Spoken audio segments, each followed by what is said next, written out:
करे विया हलिया त मूं वटि हुज़ूर ईंदो। तमाम काबूअ कयो वीचारनि मिटन मथऊं मण मिटीअ जले। तमाम काबू कयो वीचार मिटन मथऊं मण मिटीअ जॾे। जॾहिं जनाज़ो रटे लाहत में बारात वेही रुना सभे।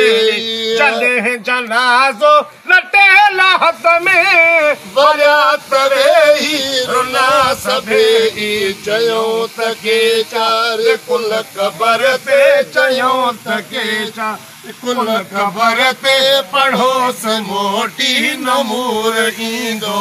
अज़ीज़ मूंखे दफ़न करे विया अज़ीज़ मूंखे दफ़न करे विया हलिया त मूं वटि हुज़ूर ईंदो।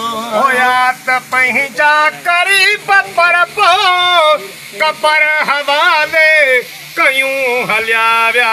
होया त पंहिंजा क़रीब पर पोइ क़बर हवाले कयूं हलिया विया। न मुंहुं जो दुख जन सही सघियो से दुख जॻह जा ॾियूं हलिया विया। न को बि कम आइयो उते कम न को बि कम आइयो उते कम मिठे मोहम्मद जो नूर ईंदो।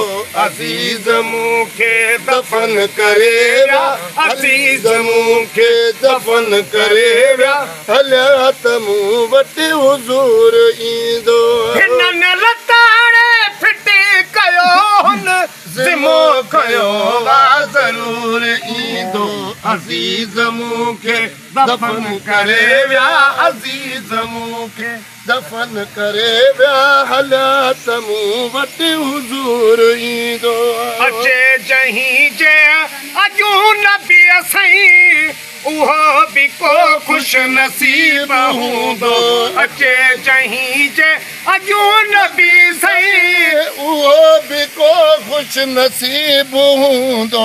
मलाइक खणंदा क़दम न कोई हिसाब वेले हबीब हूंदो।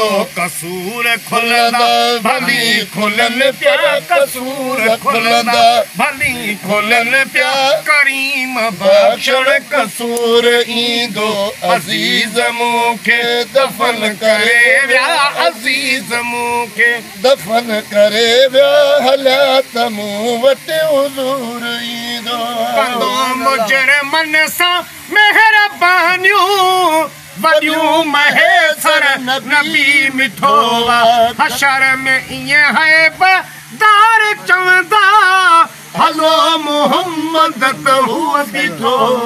हशर में ईअं आहे बदार चवंदा हलो मोहम्मद त हूअ बीठो। गुनाहगारनि ग़रीबड़नि खे गुनाहगारनि ग़रीबड़नि खे ॾिसण में दिलि पर न दूर ईंदो।